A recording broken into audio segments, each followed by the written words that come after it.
Ça ici, c'est toutes des cônes en aluminium coulés au sable. C'est pour ça qu'ils ont une texture vraiment rough, là.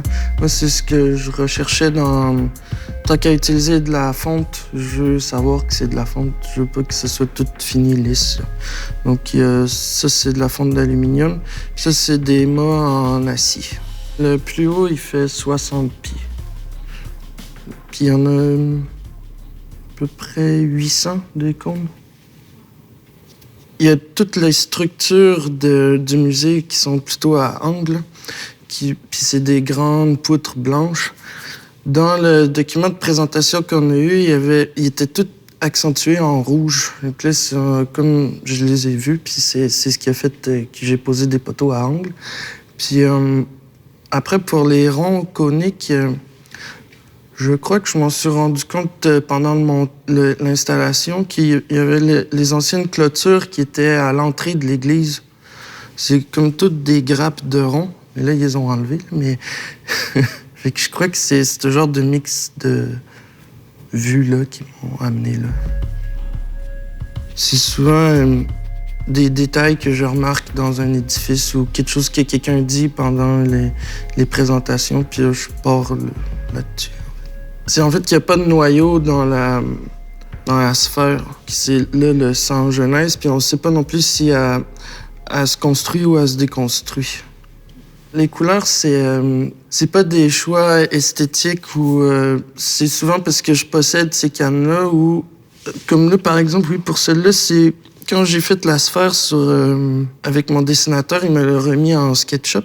Donc là, je fallait que je compte les cônes.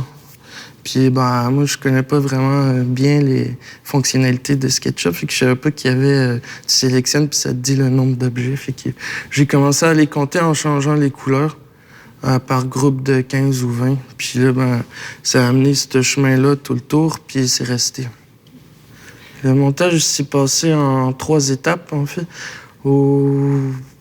À l'automne, on a installé la base en acier. Puis ça, pendant une fin de semaine. Après ça, on a installé les mâts au mois de mars. Ça a duré 2 semaines, je crois. Puis après, on a installé la sphère. Ça, c'est presque 3 semaines.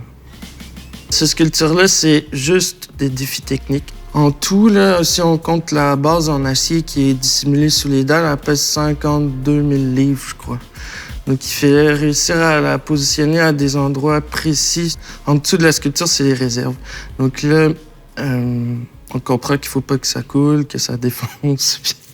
Donc, les piliers, là, les mâts de la sculpture, ils sont placés sur un mur, ceux qui sont du côté de l'église, puis l'autre, il est posé sur une colonne qui est juste en dessous, en fait.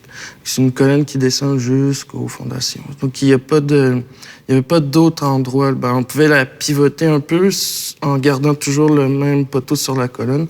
Donc, ça, c'est un des premiers défis techniques.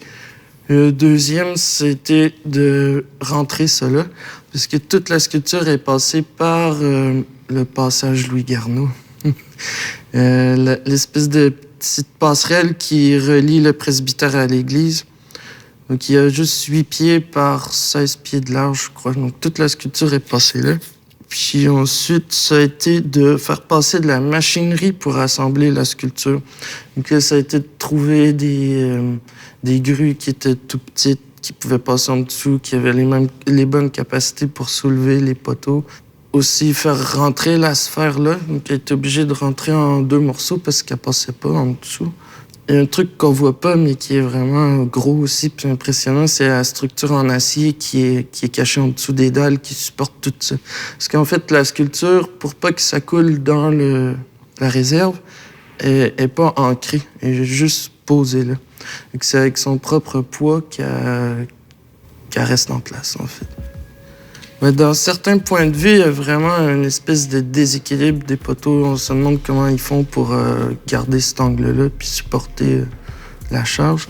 Puis il y a un autre point de vue aussi que j'aime bien. On dirait une espèce de boulet de démolition qui veut rentrer dans la bibliothèque, là.